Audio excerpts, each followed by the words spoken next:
Hi friends, நான் உங்கள் DD. Welcome to our channel the real life ghost experience episode number 1. இந்த எபிசோடில் நம்ம எதை பற்றி பார்க்க போகிறோன்னா, ஒரு ஆத்மா, அதாவது ஒரு பேய், நான் அதை ஆத்மானே சொல்கிறேன்.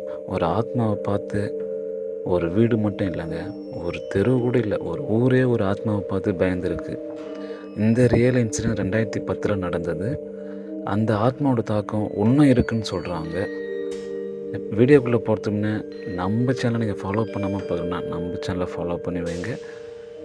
அப்போ தான் நம்ம போகிற வீடியோ வந்து உடனுக்குடன் நோட்டிஃபிகேஷன் உங்களுக்கு வரும். இப்போ வாங்க ஃப்ரெண்ட்ஸ், வீடியோக்குள்ளே போகலாம். இந்த இன்சிடென்ட் பார்த்திங்கன்னா ஒரு நண்பரோட ஊரில் நடந்த ஒரு ரியல் இன்சிடென்ட் தான். இது நடந்தது கிட்டத்தட்ட 2010 நடந்த ஒரு ரியல் இன்சிடென்ட். அவர் ஒவ்வொரு பேரும் அவரோட பேரும் சொல்லத்தாலன்னு சொல்லிட்டாரு. அண்ட் இது சென்னையிலேருந்து ஒரு 40-50 கிலோமீட்டர் டிஸ்டன்ஸில் உள்ள அவுட் ஆஃப் சென்னையில் ஒரு கிராமத்தில் நடந்தது தான். இந்த கிராமத்தில் பார்த்திங்கன்னா அந்த மக்களுக்கு அன்றாட தொழில் பார்த்திங்கன்னா விவசாயம் மட்டும்தான். அப்படி இருக்க சொல்ல அந்த கிராமத்தில் ஒரு அழகான குடும்பம். அந்த குடும்பத்தில் அப்பா, அம்மா, அவங்களுக்கு 2 பெண் குழந்தைகள். ஒரு குழந்தை பார்த்தீங்கன்னா 10th படிக்குது, ஒரு குழந்தை பார்த்தீங்கன்னா 5th படிக்குது. அவங்க படிக்கிற ஸ்கூல் பார்த்திங்கன்னா அவங்க வீட்டிலேருந்து ஒரு 200-300 மீட்டர் டிஸ்டன்ஸில் தான் இருக்குது. அப்படி இருக்க சொல்ல அவங்க வாக்கிங் டிஸ்டன்ஸில் தான், ஒரு 2 நிமிஷம் 3 நிமிஷத்தில் அவங்க ஸ்கூல் போயிடுவாங்க வீட்டாண்டேருந்து. அந்த பள்ளிக்கூடம் பார்த்திங்கன்னா 10th வரையும் தான் இருக்குது. அந்த கிராமத்தை சுற்றி சின்ன சின்னதாக கிராமங்கள் இருக்குது. அங்கேருந்து பசங்க இந்த ஸ்கூலுக்கு தான் படிக்க வரணும். அப்படி போயின்னு இருக்க சொல்ல இந்த 10th படிக்கிற பொண்ணு வந்து பக்கத்து கிராமத்தில் இருக்கிற ஒரு பையனை வந்து லவ் பண்ணுறது. அந்த 10th படிக்கிற பருவன்றது வந்து இந்த லவ், அஃபெக்ஷன், ஒருத்தர் மேலே லவ் வர்றது, ஒருத்தர் மேலே அஃபெக்ஷன் ஏற்படுறதெல்லாம் இயல்பு தான். அது ஒரு ஏஜ் தான்.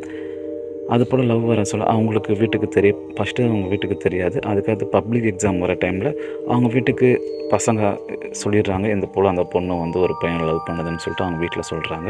அப்போ அவங்க வீட்டில் எல்லோரும் என்ன பண்ணுவாங்க, கூப்பிட்டு வச்சு பொண்ணை வந்து இது போல் லவ் பண்ணாத, 10th பப்ளிக் எக்ஸாம் இது பண்ணாக்க உன் படிப்பில் வந்து ஆர்வம் குறைஞ்சிரும், லவ் பண்ணுறதை விட்டுட்டு படிக்கிற வேலையை மட்டும் பாருன்னு சொல்கிறாங்க. அப்படியே அவங்க பொண்ணுக்கும் அவங்க அப்பா அம்மாவுக்கும் ஆர்குமெண்ட் போகுது. ஒரு ஸ்டேஜில் வந்து அவங்க அப்பா அம்மா வந்து பொண்ணு நல்லா திட்டுறாங்க, திட்டிட்டு கண்டிக்கிறாங்க. கண்டித்துட்டு நீ உனக்கு படிக்கிற வேலையை மட்டும் பாரு அப்படின்னு சொல்கிறாங்க. அது அப்படின்னு சொல்லிவிட்டு அவங்க அன்றாட வேலையை அடுத்தது தூங்கிட்டு காலையில் எழுந்து அன்றாட வேலையை பார்க்குறது, விவசாயம் பண்ணுறது, கைநகி போயிடுறாங்க.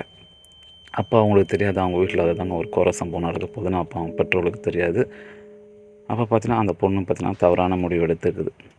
உடனே அப்பா அம்மாவுக்கு தெரிஞ்சு ஹாஸ்பிட்டலுக்கு கூட்டின்னு போகிறாங்க. ஹாஸ்பிட்டலுக்கு கூட்டின்னு போயிட்டு ட்ரீட்மெண்ட் பார்க்குறாங்க. ட்ரீட்மெண்ட் வந்து அந்தளவுக்கு பலன் இல்லாமல் பொண்ணு இறந்துடுது.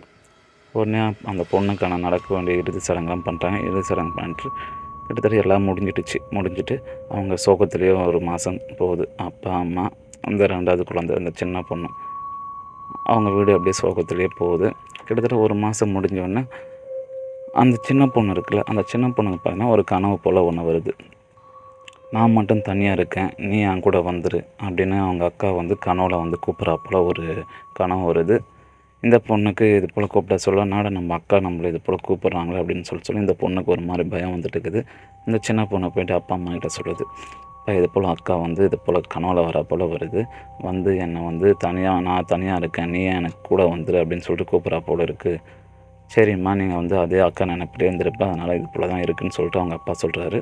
உடனே வந்து இதே போல் அன்றாட வாழ்க்கை போகுது. அந்நேரத்துக்கு ஒரு நாள் அவங்க அப்பா கனவுல இது போல் அந்த பொண்ணு வருது, என்னை விட்டுட்டிங்களே, என்னை சாவடிச்சிட்டிங்களே, என்னை இது போல் பண்ணிட்டீங்களே அப்படின்னு அவங்க அப்பா கனவுல வந்து இது போல் சொல்லுது.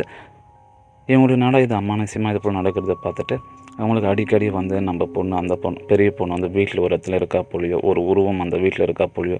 இப்போ நீங்கள் நினச்சி பாருங்கள், வீட்டில் தனியாக இருக்க சொல்ல ஒரு உருவம் தனியாக நம்ம வீட்டில் பெத்த பொண்ணு இறந்து போச்சு, அதே உருவம் நம்ம வீட்டில் திருப்பி இருக்குது அப்படின்னாக்கா உங்களுக்கு எப்படி ஃபீல் ஆகும்? ஒரு மாதிரி பயமாக தானே இருக்கும். அதே இது போல் ரெகுலராக இது போல் கனவு வர்றதோ, இல்லை வீட்டில் இது போல் நம்ம இறந்து போன அந்த ஆத்மா வந்து வீட்டில் தெரிகிறா போல் இருக்கிறதோ, கதவு பின்னாடி இருக்கிறா போல் அது போல் தெரிகிறதோ, இல்லை கனவில் வந்து அவங்கள போட்டு இந்த அழுத்துதுன்னு சொல்லுவாங்கள்ல, நம்ம அந்த டைமில் மூச்சு விட முடியாது, அது போல் ஃபீல் பண்ணுறாங்க.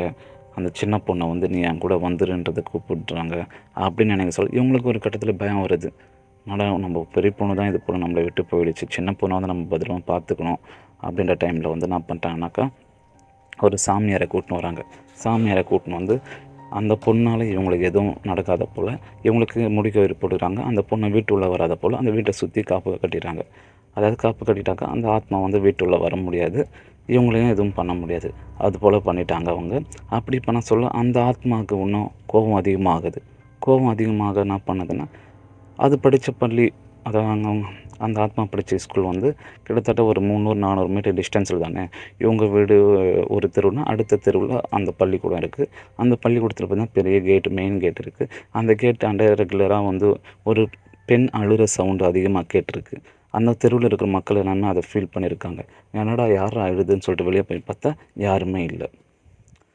அப்படி இருக்க சொல்ல ஒரு நாள் நைட்டு 11 மணிக்கு ஒரு பெண் அழுதுன்னே அந்த கேட்டாண்டேருந்து கொலுசு சவுண்டு வருது. கொலுசு சவுண்டு கேட்டுன்னே அந்த அழுதுனே வரா போல் ஒருத்தர் பார்த்துருக்காங்க. ஆனால் பார்த்தா உருவம் யாரும் இல்லை. ஆனால் பார்த்தீங்கன்னாக்கா அந்த கேட்டாண்டேருந்து அழுதுன்னே ஒரு கொலுசு சவுண்டு மட்டும் கேட்குது. ஆனால் ஆள் இல்லை. நீங்கள் நினச்சி பாருங்கள், சவுண்டு மட்டும் கொலுசு சவுண்டும் கேட்குது, ஒரு அழுகிற சவுண்டும் கேட்குது, ஆனால் ஆள் இல்லை. அந்த டைமில் எப்படி இருக்கும்? அந்த தெரு மக்கள் அனைவருமே ஒரு நாள் ஒருத்தர் பார்க்குறாங்க, அதை இன்னொருத்தர்கிட்ட சொல்கிறாங்க. மறுநாள் அதே அடுத்த நைட்டில் வந்து இது போல் கேட்குதான்னு பார்க்குறாங்க. கேட்குது, அன்றைக்கும் கேட்குது, அந்த கொலுசு சவுண்டும் கேட்குது. அங்கேருந்து அந்த பள்ளிக்கூடத்தானது நடந்து அந்த ரோட்டில் நடந்து போகுது, கொலுசு சவுண்டு கேட்குது. ஆனால் பார்த்தா ஆள் யாரும் இல்லை.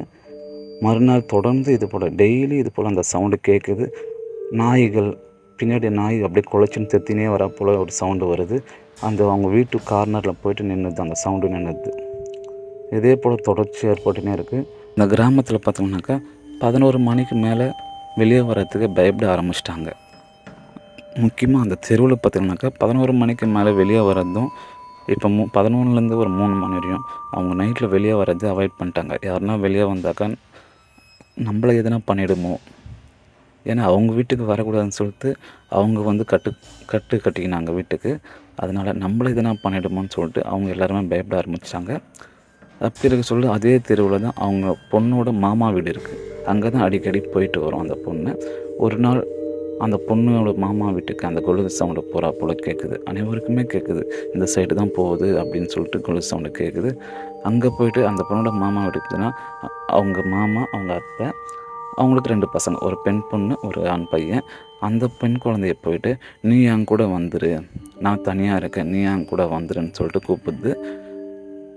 அவங்களுக்கு என்னடா அவங்க அப்பா அம்மா இது போல் வீட்டை விட்டு நம்ம வீட்டுக்கு எந்த பிரச்சனையும் வரக்கூடாதுன்னு சொல்லிட்டு போனதுனால இப்போ இந்த பொண்ணு வந்து எல்லார் வீட்டுக்கும் போயிட்டு நீ என் கூட வந்துருன்னு சொல்லிட்டு கூப்பிட்றா போல் எல்லோரும் பயப்பட ஆரம்பிச்சிட்டாங்க.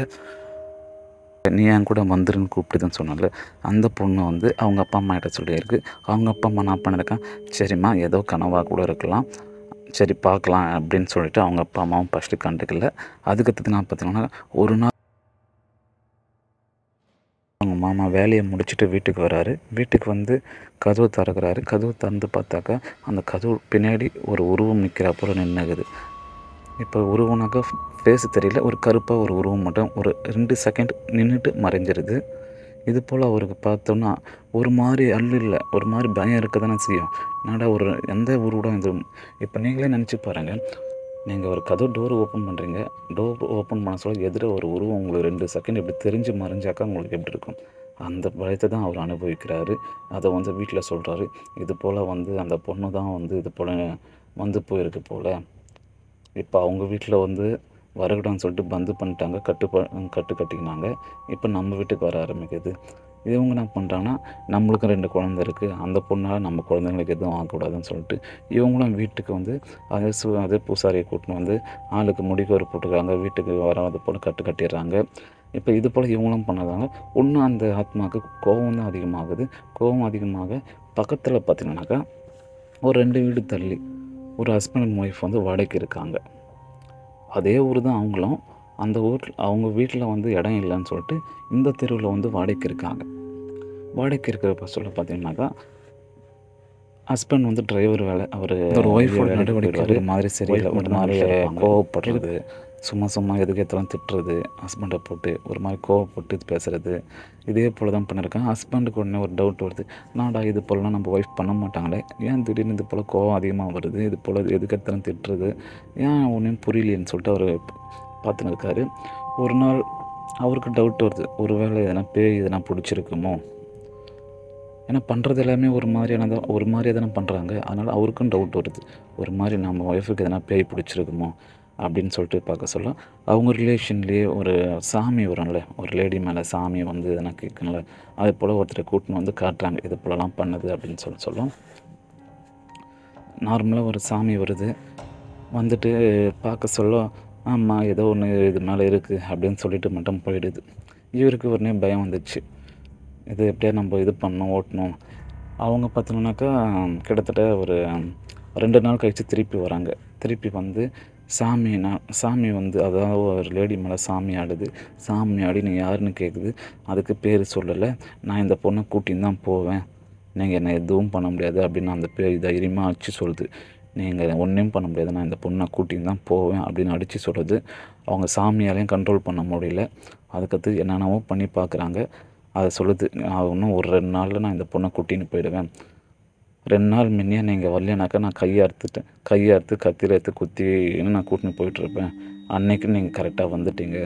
நான் இந்த பொண்ணை கூட்டின்னு தான் போவேன் அப்படின்னு அந்த பேய் அந்த பொண்ணு மேலே இருந்து சொல்லுது. அப்படியே சொல்லுது. அதுக்கடுத்து அந்த சாமி வந்து என்னவோ பண்ணுது. வேப்பிலை எடுத்து அடிக்குது. வேப்பிலை எடுத்து அடித்து அது எங்கே யாருன்னு கேட்க சொல்ல அந்த தெருவோட கார்னரில் போய் அவங்க வீட்டை பார்த்தா போல் போய் நிற்கிது. அப்போது அந்த பொண்ணு தான் இறந்து போன அந்த ஆத்மா தான் இந்த பொண்ணு மேலே இருக்குதுன்னு கண்டுபிடிச்சிட்டாங்க.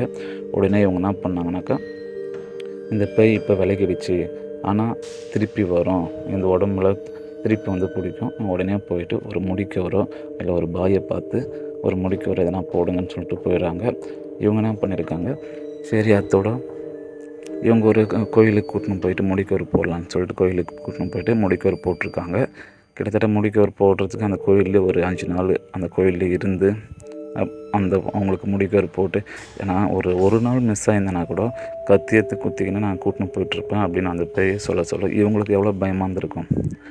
இதை வந்து ஊர் ஃபுல்லாக கேட்குறாங்க. ஊர் ஃபுல்லாக இதை பார்த்து பயப்படுறாங்க. ஏன்னா அவங்க வீட்டு வரக்கூடாதுன்னு சொல்லிட்டு கட்டினாங்க. அவங்க மாமா வீட்டில் வரக்கூடாதுன்னு சொல்லிட்டு கட்டிட்டாங்க. அதனால ஊர் ஃபுல்லாக எங்கெங்கே யார் வீட்டுக்கோ போயிட்டு நீங்கள் என் கூட வந்துடுங்க, நான் தனியாக இருக்கேன், நீங்கள் என் கூட வந்துடுங்கன்னு சொல்லிட்டு கூப்பிடுது. அப்படின்னு நினைக்க சொல்ல ஊர் ஃபுல்லாக பயப்படுறாங்க. அந்த தெருவில் 11 மணிக்கு மேலே போகிறதுக்கு எல்லாருமே பயப்படுறாங்க. ஊரில் வந்து இந்த பொண்ணு நடமாட்டம் இருக்குது, இந்த பொண்ணு இது போல் பண்ணுது, நைட்டில் வெளியே வர்றதுக்கு அவ்வளோ பேரும் பயப்படுறாங்க. அப்படி பயந்து இப்போ இவங்களோட கட்டினோம் முடிக்கவர் போட்டுன்னு வந்துட்டாங்க. இப்போ அந்த ஹஸ்பண்ட் ஒய்ஃப் வந்து அவங்களுக்கு இப்போ எந்த பிரச்சனையும் இல்லாமல் நல்லபடியாக வாயிறாங்க. ஆனால் அந்த பொண்ணோட ஆத்மா இன்னும் அந்த ஊரில் சுற்றின்னு தான் இருக்குது. அதே போல் ஃபஸ்ட்டு அந்தளவுக்கான ஸ்டார்டிங்கில் இருந்தால் போல் டெய்லி அந்த கொலுசு சவுண்டு 1000 சவுண்டு கேட்குற போலலாம் இப்போ அதிகமாக இல்லைன்னு சொல்கிறாங்க. ஆனால் அடிக்கடி வந்து அந்த பொண்ணு யார் மேலேயாவது பிடிச்சிக்கின்னு நீ என் கூட வந்துருன்னு சொல்கிறது வந்து அடிக்கடி நடக்குது அப்படின்றாங்க. என்னை பொறுத்தவரையும் அவங்க பொண்ணோட அப்பா அம்மா மேலே தான் தப்பு. பொண்ணு இறந்துடுச்சு, சரி பொண்ணு இது போல் ஆசை எவ்வளோ ஆசை இருக்கும் அந்த பொண்ணுக்கு, அது வந்து இறந்துடுச்சு. அவங்க என்ன பண்ணோம், சரி பொண்ணு நம்ம கனவு தருதா, நம்ம வீட்டுக்கு வருதா, அவங்க என்ன பண்ணியிருக்குன்னா கூப்பிட்டு உனக்கு நான் தேவையோ நாங்கள் பண்ணுறோம்மா, நீ வந்து எங்களை நல்லபடியாக பார்த்துக்கோ, எங்கள் வீட்டில் இரு அப்படின்னு சொல்லி அது ஒரு சாமியாக கும்பிட்டுருந்தாக்கா அந்த பொண்ணு கோவப்பட்டு இருக்காது. அது வந்து எப்படி இருந்தாலும் அந்த வீட்டிலே அவங்களுக்கு நல்லது பண்ணின்னு இருந்திருக்கும். ஆனால் அவங்க வந்து பொண்ணு தேவையில்லை, எங்கள் வீட்டுக்கு வரக்கூடாது, எங்களை எதுவும் பண்ணக்கூடாது அப்படின்னு சொல்லிட்டு வீட்டை விட்டு தேத்தி அந்த கட்டுக்கு கட்டாங்களே, அதனால தான் அந்த பொண்ணு கோபம் அடைஞ்சு அந்த ஊர் ஃபுல்லாகவே ஒருத்தர் மாற்றி ஒருத்தர் பிடிச்சிக்கின்னு என் கூட வந்துருங்கன்னு சொல்லி அதில் தான் அந்த ஊர் ஃபுல்லாகவே அந்த பொண்ணை பார்த்து பயந்துருக்காங்க. இந்த வீடியோ உங்களுக்கு பிடிச்சிருக்குன்னு நினைக்கிறேன். இது போல் ரியல் லைஃப் கோஸ்ட் எக்ஸ்பீரியன்ஸ் பற்றி உங்களுக்கு தெரியணும்னா நம்ம சேனலை மறக்காமல் ஃபாலோ பண்ணுங்கள். சப்போஸ் உங்கள் லைஃப்லையும் இது போல் எதனா ஸ்டோரி இருந்தனாக்கா எனக்கு கமெண்ட் பண்ணுங்கள், நான் மெயில் ஐடி அனுப்புகிறேன், எனக்கு சென்ட் பண்ணுங்கள், அதே நம்ம சேனலில் பேசலாம். இனி நம்ம சேனலில் இது போல் ரியல் லைஃப் கோஸ்ட் எக்ஸ்பீரியன்ஸ் பற்றி வீடியோஸ் வரும். அதனால் நம்ம சேனலை மறக்காமல் ஃபாலோ பண்ணி வைங்க ஃப்ரெண்ட்ஸ். தேங்க்யூ.